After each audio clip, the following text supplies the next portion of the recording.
dili ini funeral service. Kasal ini. Malipayong kita. Dahil iban sa kasal, mga gitson. Sa dumay.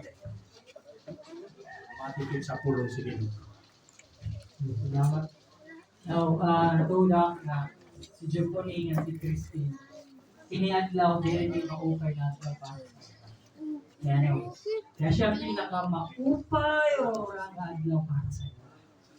Natulak na usa sa pinaka-maupay na adlaw nila as siya iniadlaw. Sa panahon na ni umulpot ang June 30. Ito mag-enjoy yung tanan. Kung nagsiring ang kanina na, di rin ini maupay na adlaw, kundi pinaka-maupay ini na adlaw para sa iyo. Tama ba, Jeponingan? Yes. Kaya ako malang usalatak na asawa, duha, ang akong anak, and ito po, usala ako na asawa. Every time na matungtong na nga niyang June 25, anniversary ito ng ito ang usa sa pinaka-maupay na adlaw. Kasi nga tanan, nga kalipay, nga tanan, nga kakuri, mahinom tuman mo. Like, that is afternoon, before